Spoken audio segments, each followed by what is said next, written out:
யுத்த நிறுத்த பேச்சுவார்த்தைகளில் நெகிழ்வுத்தன்மையை காண்பித்த ஹமாஸ் தரப்பினர் இப்படி ஒரு தாக்குதலை இந்த இடத்திலிருந்து மேற்கொள்வார்கள் என நெட்டன்யாஹு கூட எதிர்பார்த்திருக்க மாட்டார். அப்படியானதொரு தரமான தாக்குதலை ஹமாஸ் தரப்பினர் மேற்கொண்டுள்ளார்கள்.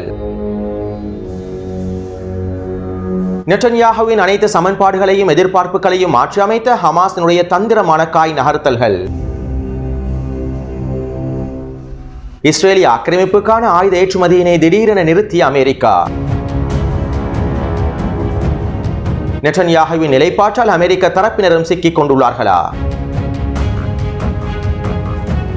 பற்றி எரியும் ஆக்கிரமிக்கப்பட்ட வடக்கு இஸ்ரேல் ஹிஸ்புல்லாஹ் இராணுவத்தினுடைய தரமான வீரியமான தாக்குதலினால் கொத்து கொத்தாக அளிக்கப்பட்ட இஸ்ரேலிய ஆக்கிரமிப்பு சிப்பாய்களும் இஸ்ரேலிய போர் தாங்கி வாகனங்களும்.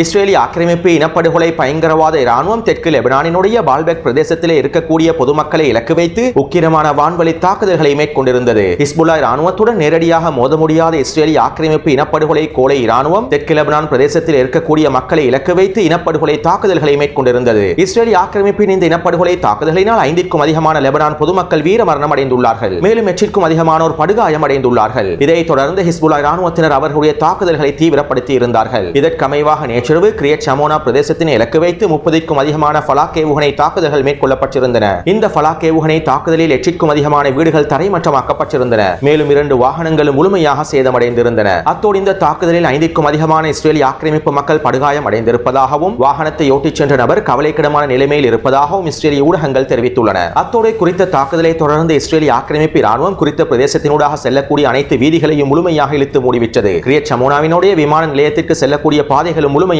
இழுத்து மூடப்பட்டிருந்தன. ஹிஸ்புல்லாஹ் இராணுவத்தினர் இந்த தாக்குதலை தொடர்ந்து ஷுட்லா மற்றும் அவிவிம் பிரதேசத்தில் இருக்கக்கூடிய இஸ்ரேலிய ஆக்கிரமிப்பு குடியேற்ற பிரதேசங்களை இலக்கு வைத்து 20க்கும் அதிகமான ஃபலாக் ஏவுகணை தாக்குதல்களை மேற்கொண்டிருந்தார்கள். இந்த தாக்குதலிலும் குறித்த பிரதேசத்தில் இருக்கக்கூடிய வீடுகளும் குடியிருப்பு கட்டிடங்களும் தீக்கிரையாக்கப்பட்டுள்ளன. மேலும் ஹிஸ்புல்லாஹ் இராணுவத்தினர் இந்த தாக்குதல்களோடு நிறுத்திவிடவில்லை. கஃபர் யுவால் பிரதேசத்தில் இருக்கக்கூடிய இஸ்ரேலிய ஆக்கிரமிப்பு குடியிருப்பு கட்டிடங்களை இலக்கு வைத்தும் கஃபர் கிலாடி பிரதேசத்தில் இருக்கக்கூடிய இஸ்ரேலிய ஆக்கிரமிப்பு குடியேற்ற பகுதிகளை இலக்கு வைத்தும் தரமான ஏவுகணை தாக்குதல்களை மேற்கொண்டிருந்தார்கள். இந்த தாக்குதலினாலும் பல வீடுகளும் குடியிருப்பு கட்டிடங்களும் தரைமட்டமாக்கப்பட்டிருந்தன. இதைத் தொடர்ந்து மர்கலைட் பிரதேசத்தில் இருக்கக்கூடிய இஸ்ரேலிய ஆக்கிரமிப்பு குடியேற்ற பகுதிகளை இலக்கு வைத்தும் இஸ்ரேலிய ஆக்கிரமிப்பு இராணுவ தளங்களை இலக்கு வைத்தும் 30க்கும் அதிகமான ஏவுகணை தாக்குதல்களை மேற்கொண்டிருந்தார்கள். நேற்றிரவு மாத்திரம் ஹிஸ்புல்லாஹ் இராணுவத்தினர் 10க்கும் அதிகமான வீரியமான தாக்குதல்களை மேற்கொண்டுள்ளார்கள். மேலும் இந்த தாக்குதல்களுக்கு 100க்கும் அதிகமான ஃபலாக் ஏவுகணைகளை பயன்படுத்தியுள்ளார்கள். இஸ்ரேலிய ஆக்கிரமிப்பு இனப்படுகொலை கோலை இராணுவம் பொதுமக்களை இலக்கு வைத்து மேற்கொண்ட தாக்குதல்களுக்கு பதிலடி வழங்கும் முகமாகத்தான் ஹிஸ்புல்லாஹ் இராணுவத்தினரும் இஸ்ரேலிய குடியேற்ற பகுதிகளை இலக்கு வைத்து இந்த தாக்குதல்களை மேற்கொண்டுள்ளார்கள். அத்தோடு இன்று காலையும் ஹிஸ்புல்லாஹ் இராணுவத்தினர் அவர்களுடைய வீரியமான தாக்குதல்களை ஆரம்பித்திருந்தார்கள். ஆக்கிரமிக்கப்பட்ட கோலான் குன்று பிரதேசத்தில் இருக்கக்கூடிய இஸ்ரேலிய ஆக்கிரமிப்பு இராணுவ தளங்களை இலக்கு வைத்து 40க்கும் அதிகமான ஃபலாக் ஏவுகணை தாக்குதல்களையும் கவச எதிர்ப்பு ஏவுகணை தாக்குதல்களையும் மேற்கொண்டுள்ளார்கள். இதைத் தொடர்ந்து இன்று மாலை மெச்சூலாயினுடைய தெற்கு பிரதேசத்தில் இஸ்ரேலிய ஆக்கிரமிப்பு சிப்பாய்கள் சென்று கொண்டிருந்த அணிவகுப்பினை இலக்கு வைத்து தரமான கவச எதிர்ப்பு ஏவுகணை தாக்குதல்களையும் ஃபலாக் ஏவுகணை தாக்குதல்களையும் மேற்கொண்டுள்ளார்கள். இந்த தாக்குதலினால் இஸ்ரேலிய ஆக்கிரமிப்பு இராணுவத்தினுடைய அணிவகுப்பிலே சென்று கொண்டிருந்த இஸ்ரேலிய ஆக்கிரமிப்பு சிப்பாய்களும் இஸ்ரேலிய ஆக்கிரமிப்புடைய முக்கியமான அதிகாரிகளும் கொத்து கொத்தாக அளிக்கப்பட்டுள்ளார்கள். மேலும் குறித்த பிரதேசத்தில் ஏவப்பட்ட கவச எதிர்ப்பு ஏவுகணை தாக்குதல்களின் மூலமாக 2 மெர்காவா போர் தாங்கி வாகனங்களும் இலக்கு வைக்கப்பட்டுள்ளன. இந்த தாக்குதலில் குறைந்தது 15க்கும் அதிகமான இஸ்ரேலிய ஆக்கிரமிப்பு சிப்பாய்களும் அதிகாரிகளும் அளிக்கப்பட்டிருக்கலாம் என எதிர்பார்க்கப்படுகின்றது. இருப்பினும் குறித்த தாக்குதலில் 3 இஸ்ரேலிய ஆக்கிரமிப்பு சிப்பாய்கள் கொல்லப்பட்டிருப்பதாகவும் 12 பேர் படுகாயமடைந்திருப்பதாகவும் இஸ்ரேலிய ஆக்கிரமிப்பு ஊடகங்கள் அறிவித்துள்ளன. இந்த தாக்குதலை தொடர்ந்து ஹிஸ்புல்லாஹ் இராணுவத்தினர் இன்று மாலை மேற்கு கலிலி பிரதேசத்தில் இருக்கக்கூடிய குடியிருப்பு கட்டிடங்களை இலக்கு வைத்தும் 40க்கும் அதிகமான ராக்கெட் தாக்குதல்களை மேற்கொண்டுள்ளார்கள். எனவே நேற்றைய தினம் 100க்கும் அதிகமான ஏவுகணை தாக்குதல்களை மேற்கொண்டதை போன்று இன்றைய தினமும் 100க்கும் அதிகமான ஏவுகணை தாக்குதல்களை ஹிஸ்புல்லாஹ் இராணுவத்தினர் மேற்கொண்டுள்ளார்கள். தற்போதும் குறித்த பிரதேசங்களில் ஹிஸ்புல்லாஹ் இராணுவத்தினுடைய தரமான வீரியமான தாக்குதல்கள் மேற்கொள்ளப்பட்டு வருவதாக தெரிவிக்கப்படுகின்றது.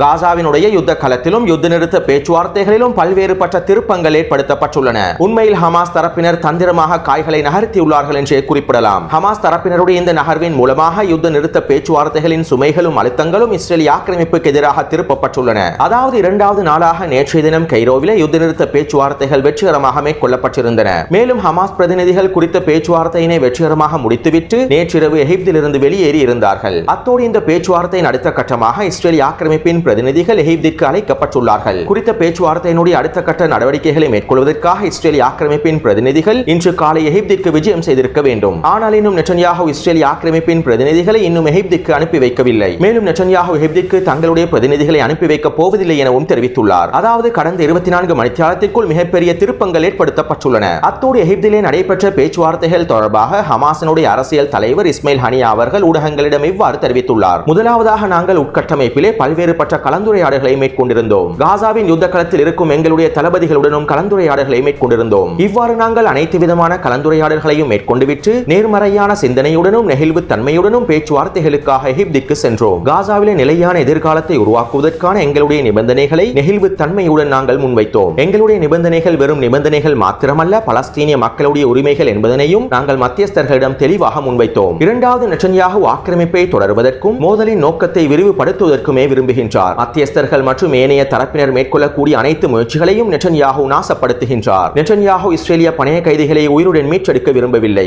அவர் இஸ்ரேலிய மக்களையும் சர்வதேசத்தையும் ஏமாற்றி வருகின்றார். தன்னுடைய அரசியல் சுயநலத்திற்காகவே இவ்வாறு செயற்படுகின்றார். எனவே நெட்டன்யாஹுவின் இந்த ஆக்கிரமிப்புக்கு மறைமுகமாக அனைத்து ஆயுத உதவிகளையும் வழங்கி வரக்கூடிய அமெரிக்கா இதற்கு பிறகாவது இஸ்ரேலிய ஆக்கிரமிப்புக்கு வழங்கக்கூடிய அனைத்து ஆயுத உதவிகளையும் முழுமையாக தடுத்து நிறுத்த வேண்டும். அமெரிக்கா இஸ்ரேலிய ஆக்கிரமிப்புக்கான ஆயுத உதவிகளை தடுத்து நிறுத்துவதன் மூலமாகத்தான் இஸ்ரேலிய ஆக்கிரமிப்புக்கு முறையான அழுத்தங்கள் வழங்கப்படும். மூன்றாவது விடயம், காசாவிலே இஸ்ரேலிய ஆக்கிரமிப்பினுடைய முற்றுகை முழுமையாக முடிவுக்கு கொண்டு வரப்பட்டு இஸ்ரேலிய ஆக்கிரமிப்பு இனப்படுகொலை இராணுவம் முழுமையாக காசாவிலிருந்து வெளியேறும் வரை எந்த விதமான ஒப்பந்தங்களும் மேற்கொள்ளப்பட மாட்டாது. நாங்கள் இந்த பேச்சுவார்த்தையில் பணைய கைதிகளுடைய பரிமாற்றத்தில் நெகிழ்வு தன்மையை காண்பித்துள்ளோம். மேலும் காசாவிலே நிரந்தர யுத்த நிறுத்தத்தினை ஏற்படுத்தி விரிவான ஒப்பந்தம் ஒன்றை மேற்கொள்வதற்கு நாங்கள் ஆர்வமாகவே உள்ளோம் என இஸ்மாயில் ஹனியா அவர்கள் ஊடகங்களிடம் தெரிவித்துள்ளார். அத்தோடு காசாவில் இருக்கக்கூடிய எதிர்ப்பு தலைமையினுடைய ஆதாரம் அல் மாயாதின் ஊடகத்திடம் இவ்வாறு தெரிவித்துள்ளார். தற்போதைய பேச்சுவார்த்தைகளில் ஹமாஸ் தரப்பினரும் ஏனைய பலஸ்தீனிய போராளி குழுக்களும் நெகிழ்வு தன்மையை காண்பித்துள்ளார்கள். மேலும் நேர்மறையான சிந்தனையுடனேயே இந்த பேச்சுவார்த்தைகளில் ஈடுபட்டுள்ளார்கள். ஒரு விரிவான ஒப்பந்தத்தினை மேற்கொள்ள வேண்டும் என்கின்ற ஆர்வத்துடன் தான் இந்த பேச்சுவார்த்தைகளை முன்னெடுத்துள்ளார்கள். இருப்பினும் இஸ்ரேலிய ஆக்கிரமிப்பு குறித்த ஒப்பந்தத்தினை நிறைவேற்றுவதற்கான உண்மையான நடவடிக்கைகளையும் தீவிரமான நடவடிக்கைகளையும் மேற்கொண்டிருக்கவில்லை. இந்த ஒப்பந்தத்தில் ஆர்வம் இருப்பதாக இஸ்ரேலிய ஆக்கிரமிப்பு எந்த விதமான அறிகுறிகளையும் காண்பிக்கவில்லை. நெட்டன்யாஹு இந்த ஒப்பந்தத்தினையும் நிராகரித்துவிட்டு ரஃபா பிரதேசத்தின் மீதான தாக்குதல்களை மேற்கொள்வதற்கே விரும்புகின்றார். ஆனால் நாங்கள் தற்போது பேச்சுவார்த்தைகளில் காண்பித்திருக்கக்கூடிய நெகிழ்வு தன்மையினை ரஃபா பிரதேசத்தின் மீதான தாக்குதலுக்கு பிறகு காண்பிக்க மாட்டோம். ரஃபா பிரதேசத்தின் மீதான தரைவழி தாக்குதலுக்கு பிறகு எங்களுடைய ஒட்டுமொத்த நடவடிக்கைகளையும் நாங்கள் முழுமையாக மாற்றி அமைத்து விடுவோம். மேலும் ரஃபா பிரதேசம் இஸ்ரேலிய ஆக்கிரமிப்புக்கு ஒரு புரியாத புதிராகவே இருக்க போகின்றது எனவும் அவர் மாயாதின் ஊடகத்திடம் தெரிவித்துள்ளார். அதாவது 2 நாட்களாக எகிப்திலே நடைபெற்றிருக்கக்கூடிய இந்த பேச்சுவார்த்தைகளில் ஹமாஸ் தரப்பினர் நேர்மறையான சிந்தனையுடனும் நெகிழ்வு தன்மையுடனுமே நடந்து கொண்டுள்ளார்கள். நான் முன்னைய காணொளிகளில் குறிப்பிட்டதை போன்று ஹமாஸ் தரப்பினர் குறித்த ஒப்பந்தத்தினை முழுமையாக ஏற்றுக்கொள்ளவில்லை. இருப்பினும் அவர்கள் குறித்த ஒப்பந்தத்தினை முழுமையாக நிராகரித்து விட்டதாக எந்த ஒரு ஊடகத்திற்கும் உத்தியோகபூர்வமாக அறிவிக்கவில்லை. பேச்சுவார்த்தைகளை தொடர்வதற்கு ஆர்வமாக இருப்பதாகவும் நெகிழ்வு தன்மையுடன் இருப்பதாகவுமே காண்பித்திருந்தார்கள். எனவே இதற்கமைவாகத்தான் ஹமாஸினுடைய தலைமைகளும் ஊடகங்களிடம் கருத்துக்களை வெளியிட்டிருந்தார்கள். இன்னும் தெளிவாக குறிப்பிடுவதாக இருந்தால் இது ஒரு சிறந்த காய் நகர்த்தலாகும். ஹமாஸினுடைய தலைமைகள் குறித்த ஒப்பந்தம் தொடர்பாக நேர்மறையான கருத்துக்களை ஊடகங்களுக்கு வெளியிட்டதற்கு பிறகு குறித்த ஒப்பந்தம் தொடர்பாக ஹமாஸ் தரப்பினர் நெகிழ்வு தன்மையை காண்பித்ததற்கு பிறகு இந்த பேச்சுவார்த்தைகள் மூலமாக ஹமாஸ் தரப்பினர் ஒரு ஒப்பந்தத்தை அடைவதற்கு தயாராக இருக்கின்றார்கள் என்கின்ற விடயத்தினை ஊடகங்கள் வாயிலாக தெளிவுபடுத்தியதற்கு பிறகு நெட்டன்யாஹு அவசரமாக ஊடக சந்திப்பொன்றினை நிகழ்த்தி இவ்வாறான கருத்துக்களை வெளியிட்டிருந்தார். நாங்கள் காசாவிலே நிரந்தர யுத்த நிறுத்தத்தினை ஏற்படுத்த மாட்டோம். மேலும் காசாவிலிருந்து எங்களுடைய படைகளையும் மீளப் பெற மாட்டோம். மீண்டும் காசாவினை நாங்கள் ஹமாஸிடம் ஒப்படைக்க மாட்டோம் என கோபத்துடன் கருத்துக்களை வெளியிட்டிருந்தார். மேலும் நெட்டன்யாஹு அடுத்த கட்ட பேச்சுவார்த்தைகளை மேற்கொள்வதற்கு இஸ்ரேலிய ஆக்கிரமிப்பின் பிரதிநிதிகளை எகிப்திற்கு அனுப்பி வைக்கப் போவதில்லை எனவும் குறிப்பிட்டிருந்தார். நெட்டன்யாஹு அவசரமாக ஊடக சந்திப்பொன்றை நிகழ்த்தி இந்த கருத்துக்களை வெளியிட்டதை தொடர்ந்து ஒட்டுமொத்த இஸ்ரேலிய ஆக்கிரமிப்பும் பற்றி எரிய ஆரம்பித்தது.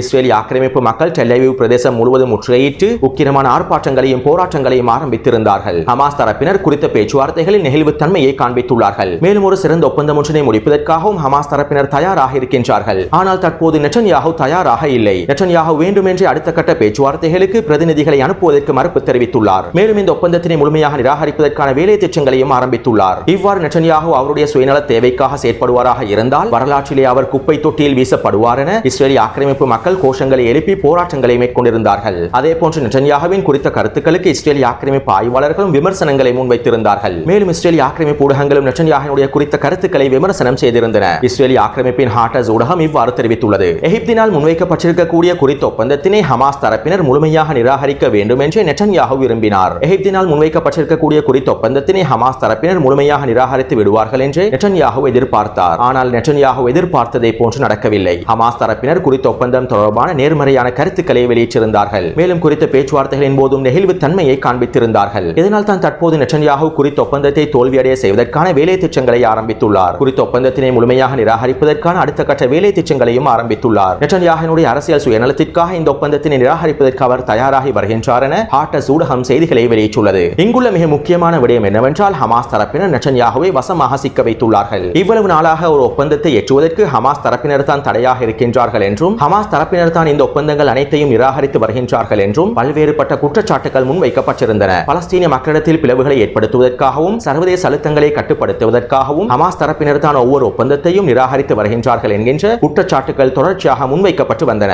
ஆனால் தற்போது இவை அனைத்தும் தலைகீழாக மாறிவிட்டது. அதாவது ஹமாஸ் தரப்பினர் தந்திரமாக காய்களை நகர்த்தி இந்த குற்றச்சாட்டுகள் அனைத்தையும் தலைகீழாக மாற்றிவிட்டார்கள். தற்போது இஸ்ரேலிய பணைய கைதிகளை உயிருடன் மீட்டெடுப்பதற்கான ஒப்பந்தத்திற்கு நெட்டன்யாஹூ தான் தடையாக இருக்கின்றார் என்கின்ற விடயம் இஸ்ரேலிய ஆக்கிரமிப்பு ஊடகங்களினாலேயே வெளியிடப்பட்டு வருகின்றது. இஸ்ரேலிய ஆக்கிரமிப்பு ஊடகங்கள் மாத்திரமல்லாமல் அமெரிக்காவுடைய ஊடகங்களும் மேற்குலக ஊடகங்களும் இந்த விடயத்தினையே தற்போது தலைப்புச் செய்தியாக வெளியிட்டுள்ளன. ஹமாஸ் தரப்பினர் நெகிழ்வு தன்மையுடன் நடந்து கொண்டார்கள், ஒரு ஒப்பந்தத்தை ஏற்படுத்துவதற்காக ஆர்வமாக இருந்தார்கள். ஆனால் தற்போது நெட்டன்யாஹூ அவை அனைத்தையும் நிராகரிப்பதற்காக செயல்பட்டு வருகின்றார் என அனைத்து ஊடகங்களும் நெட்டன்யாஹூவை இலக்கு வைத்து குற்றச்சாட்டுகளை முன்வைத்து வருகின்றன. மேலும் நெட்டன்யாஹூவுடைய இந்த நிலைப்பாட்டால் அமெரிக்க தரப்பினரும் சிக்கிக் கொண்டுள்ளார்கள். அமெரிக்கா முழுவதும் பல்கலைக்கழக மாணவர்களுடைய புரட்சி ஆர்ப்பாட்டங்களும் போராட்டங்களும் மேற்கொள்ளப்பட்டு வருகின்றன. மேலும் இஸ்ரேலிய ஆக்கிரமிப்புடனான அமெரிக்காவுடைய கொள்கைகளில் மாற்றங்கள் ஏற்படுத்தப்பட வேண்டும் என்றும் தொடர்ச்சியான அழுத்தங்கள் வழங்கப்பட்டு வருகின்றன. அது மட்டுமல்லாமல் பல்கலைக்கழக மாணவர்களுடைய புரட்சி போராட்டங்கள் அமெரிக்க மக்களிடத்திலும் பல்வேறுபட்ட விழிப்புணர்வுகளையும் ஏற்படுத்தியுள்ளது. அமெரிக்க அரசினுடைய உண்மையான நிலைமை தொடர்பாக அமெரிக்க மக்களுக்கு விழிப்புணர்வு ஏற்படுத்தப்பட்டுள்ளது. இது ஜோ பைடனின் அரசுக்கு மிகப்பெரிய அழுத்தத்தினையும் வழங்கியுள்ளது. எனவே இந்த அழுத்தங்களை கட்டுப்படுத்த வேண்டுமாக இருந்தால் காசாவிலே அமைதியை ஏற்படுத்த வேண்டும் என்கின்ற நிலைமைக்கு அமெரிக்க ஆக்கிரமிப்பு தள்ளப்பட்டு விட்டது. மேலும் இன்னும் 6 மாதங்களில் அமெரிக்காவிலே ஜனாதிபதி தேர்தலும் நடைபெற இருக்கின்றது. ஜோ பைடனின் வாக்கு வங்கிகளும் தொடர்ச்சியாக சரிவடைந்து வருகின்றன.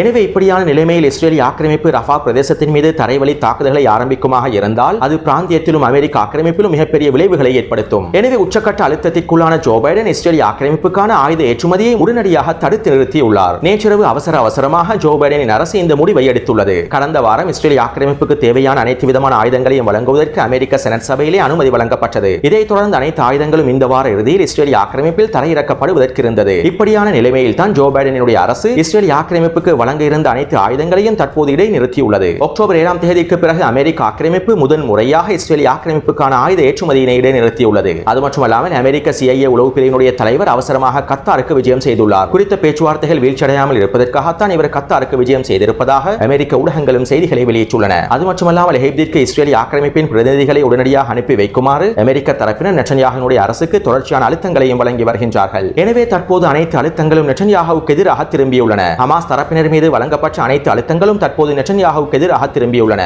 அதாவது 24 மணித்தியாலத்திற்குள் அனைத்து விடயங்களும் தலைகீழாக மாறிவிட்டன.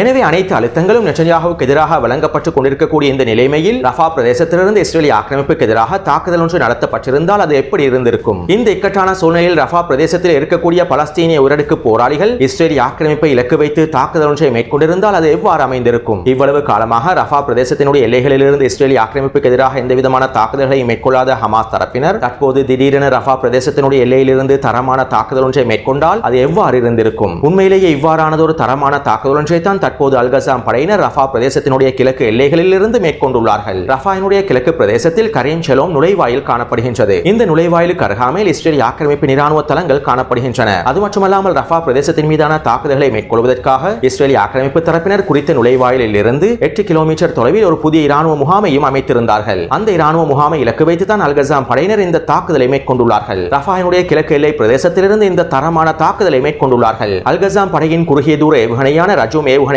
பயன்படுத்தியே இந்த தரமான தாக்குதலை மேற்கொண்டுள்ளார்கள். கிட்டத்தட்ட 10க்கும் அதிகமான ஏவுகணை தாக்குதல்கள் மேற்கொள்ளப்பட்டுள்ளன. மேலும் இந்த ஏவுகணை தாக்குதலினால் குறித்த இராணுவ முகாமிலே கூடாரங்களில் தங்கியிருந்த இஸ்ரேலிய ஆக்கிரமிப்பு சிப்பாய்கள் கொத்தாக அளிக்கப்பட்டுள்ளார்கள். குறித்த பிரதேசத்தில் இருந்த 15க்கும் அதிகமான இஸ்ரேலிய ஆக்கிரமிப்பு சிப்பாய்கள் அளிக்கப்பட்டிருப்பதாகவும் தெரிவிக்கப்படுகின்றது. ஆனால் குறித்த தாக்குதலினால் 4 இஸ்ரேலிய ஆக்கிரமிப்பு சிப்பாய்கள் படுகொலை செய்யப்பட்டிருப்பதாகவும் 12க்கும் அதிகமான இஸ்ரேலிய ஆக்கிரமிப்பு சிப்பாய்கள் படுகாயமடைந்திருப்பதாகவும் இஸ்ரேலிய ஊடகங்கள் தெரிவித்துள்ளன. மேலும் குறித்த சம்பவம் தொடர்பான பல்வேறுபட்ட தகவல்களை இஸ்ரேலிய ஆக்கிரமிப்பு இராணுவம் தணிக்கை செய்துள்ளது. எனவே பெரும்பாலும் குறித்த ராணுவ முகாமில் இருந்த 15க்கும் அதிகமான இஸ்ரேலிய ஆக்கிரமிப்பு சிப்பாய்கள் கொத்தாக அளிக்கப்பட்டுள்ளார்கள். அத்தோடு இந்த தாக்குதலை தொடர்ந்து நெட்டன்யாஹூ வசமாக சிக்கிக் கொண்டுள்ளார். ஹமாஸ் தரப்பினர் யுத்த நிறுத்த பேச்சுவார்த்தைகளில் நெகிழ்வுத்தன்மையை காண்பிக்காமல் இந்த ஒப்பந்தத்தினை முழுமையாக நிராகரித்திருப்பார்களாக இருந்தால் நெட்டன்யாஹூ தற்போது அமெரிக்காவுடைய உதவியுடன் ரஃபா பிரதேசத்தின் மீதான தாக்குதலை ஆரம்பித்திருப்பார். ஆனால் தற்போது அமெரிக்காவுடைய ஆயுத உதவி கப்பலும் நிறுத்தப்பட்டுவிட்டது. அமெரிக்காவில் இருந்து வரக்கூடிய அனைத்து விதமான ஆயுதங்களும் இடைநிறுத்தப்பட்டுள்ளன. ஹமாஸ் தரப்பினர் குறித்த ஒப்பந்தத்தையும் முழுமையாக நிராகரிக்கவில்லை. அதே நேரம் ரஃபா பிரதேசத்திலிருந்து இஸ்ரேலிய ஆக்கிரமிப்புக்கு எதிராகவும் தாக்குதல்களை ஆரம்பித்து விட்டார்கள். எனவே இப்படியான நிலைமையில் அமெரிக்காவுடைய அழுத்தங்களுக்கு மத்தியில், சர்வதேச ரீதியிலான அழுத்தங்களுக்கு மத்தியில் அமெரிக்காவுடைய ஆயுத உதவியும் இல்லாமல் ரஃபா பிரதேசத்தின் மீது தாக்குதல்களை மேற்கொள்வது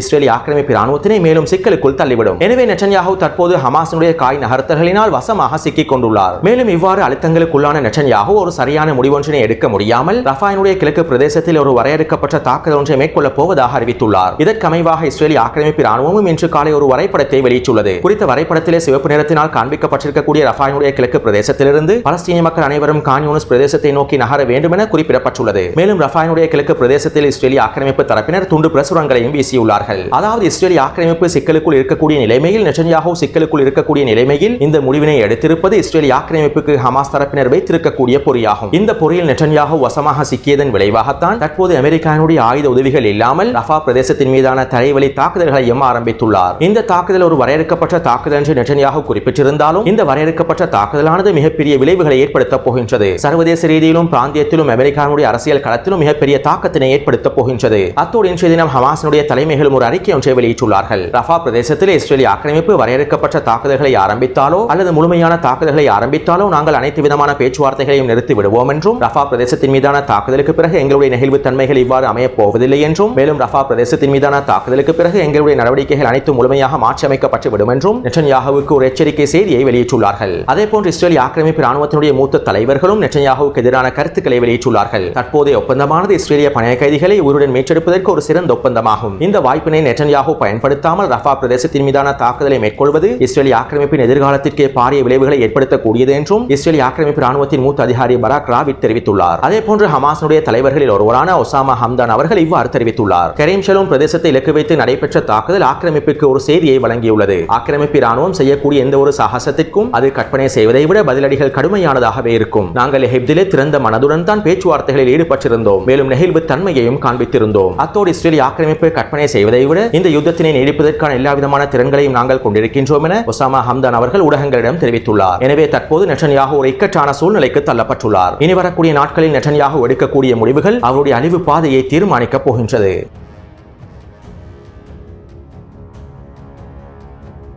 இன்று காலை இஸ்ரேலிய ஆக்கிரமிப்பு ரஃபாயினுடைய கிழக்கு பிரதேசத்தில் வரையறுக்கப்பட்ட தரைவழி தாக்குதல்களை ஆரம்பிக்கப் போவதாக அறிவித்ததை தொடர்ந்து பலஸ்தீனிய உயரடுக்கு போராளிகள் நெட்சரிம் பிரதேசத்திலே உச்சக்கட்ட தாக்குதல்களை மேற்கொண்டிருந்தார்கள். இன்று காலையிலிருந்து நெட்சரிம் பிரதேசத்தில் அல்-கஸாம் படையினர் 3 தாக்குதல்களையும், அல்-குதுஸ் படையினர் 3 தாக்குதல்களையும், அல்-அக்ஸா முஜாஹிதீன், அபு அலி முஸ்தபா மற்றும் ஒமர் அல்-காசிம் படையினர் 2 தாக்குதல்களையும் மேற்கொண்டுள்ளார்கள். வலமை போன்று நெட்சரிம் பிரதேசத்தில் இருக்கக்கூடிய இஸ்ரேலிய ஆக்கிரமிப்பு ராணுவ கட்டளை தளங்கள் எவ்வாறு இலக்கு வைக்கப்படுமோ அவ்வாறே பலஸ்தீனிய உயரடுக்கு போராளிகள் நெட்சரிம் பிரதேசத்தில் இருக்கக்கூடிய புலிகளை இலக்கு வைத்து அதிரடியான மோட்டார் குண்டு தாக்குதல்களையும், குறுகிய தூர ரஜு மேவுகணை தாக்குதல்களையும் மேற்கொண்டுள்ளார்கள். அத்தோடு குறித்த பிரதேசத்தில் மேற்கொள்ளப்பட்ட தாக்குதல்களினால் 14க்கும் அதிகமான இஸ்ரேலிய ஆக்கிரமிப்பு சிப்பாய்கள் படுகாயமடைந்திருப்பதாகவும் இஸ்ரேலிய ஊடகங்கள் தெரிவித்துள்ளன. பெரும்பாலும் குறித்த பிரதேசத்தில் 20க்கும் அதிகமான இஸ்ரேலிய ஆக்கிரமிப்பு சிப்பாய்கள் கொத்தாக அளிக்கப்பட்டிருக்கலாம். அத்தோடு இன்று அல்-கஸாம் படையினர் தல் ஹவாயினுடைய தெற்கு பிரதேசத்தில் ஸ்னைப்பர் தாக்குதல் மூலமாக ஒரு இஸ்ரேலிய ஆக்கிரமிப்பு சிப்பாயையும் அளித்துள்ளார்கள். அதேபோன்று அல்-குதுஸ் படையினர் சுஜயாயினுடைய கிழக்கு பிரதேசத்தில் ஒரு இஸ்ரேலிய ஆக்கிரமிப்பு சிப்பாயினை ஸ்னைப்பர் தாக்குதல் மூலமாக அளித்துள்ளார்கள். எனவே தற்போது காசாவிலே உச்சக்கட்ட தாக்குதல்கள் ஆரம்பிக்கப்பட்டுள்ளன. ரஃபா பிரதேசத்தின் மீது இஸ்ரேலிய ஆக்கிரமிப்பு தரைவழி தாக்குதலை ஆரம்பித்ததும் இந்த தாக்குதல்கள் மேலும் உச்சக்கட்டத்தை அடையும் என எதிர்பார்க்கப்படுகின்றது. எனவே இந்த காணொளி தொடர்பான உங்களுடைய கருத்துக்களை பதிவிடுங்கள். தொடர்ந்து என்னுடன் இணைந்திருங்கள். நன்றி, வணக்கம்.